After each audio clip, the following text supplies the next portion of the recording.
నమస్తే, welcome to meta news.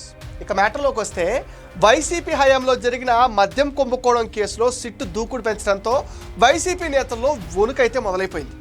Jagan జమానాలో జరిగిన మద్యం స్కామ్ పైన కూటమి ప్రభుత్వం విచారణకు ఆదేశించింది. ప్రత్యేక సిట్ ఈ విచారణ కొనసాగిస్తుంది.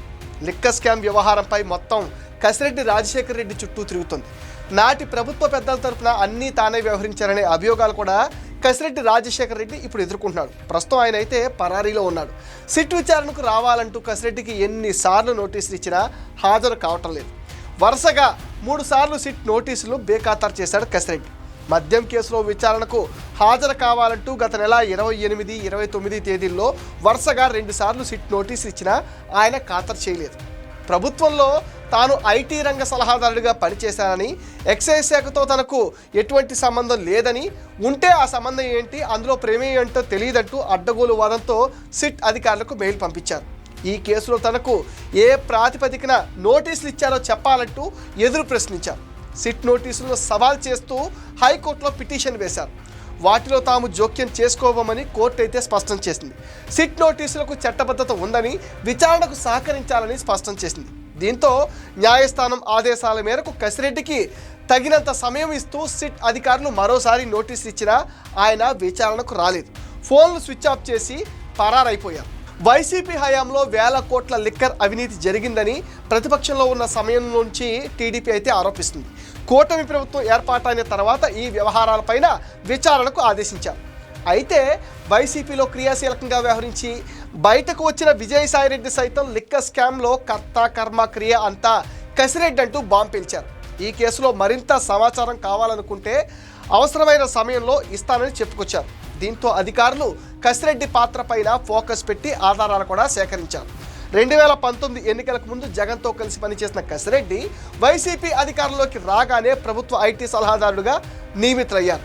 ఆ పదవిలో ఉంటూనే తెరవెనక మద్యం కుంభకోణంలో ప్రధాన పాత్ర పోషించినట్లుగా అధికారులు అయితే గుర్తించారు. కసిరెడ్డి విదేశాల్లో ఉన్న సమయంలో అక్కడ లిక్కర్ బిజినెస్ చేసిన అనుభవం ఉండడంతో వైసీపీ అధికారులు వచ్చిన తర్వాత మద్యం అమ్మకాలు కొనుగోలులో చక్రం తిప్పారు. ఈ కేసులో విచారణ ఎదుర్కొంటున్న వాసుదేవరెడ్డి సైతం కసిరెడ్డి పేరు ప్రస్తావించారట. ఏ మద్యం కంపెనీ నుంచి ఎంత సరుకు కొనుగోలు చేయాలో, ఏ రోజు ఏ బ్రాండ్ ఎంత మేరకు విక్రయించాలో కసిరెడ్డే నిర్ణయించేవారని కూడా టాక్ వినిపిస్తుంది. జగన్ హయాంలో నాటి ప్రభుత్వ పెద్దలకు లంచాలు చెల్లించేందుకు అంగీకరించిన వారికే మద్యం సరఫరా ఆర్డర్లు కట్టబెట్టడం, వారి నుంచి ముడుపులు వసూలు చేయడం వంటివన్నీ రాజ్ కసిరెడ్డి నిర్వహించేవారని సిట్ దర్యాప్తులో గుర్తించింది.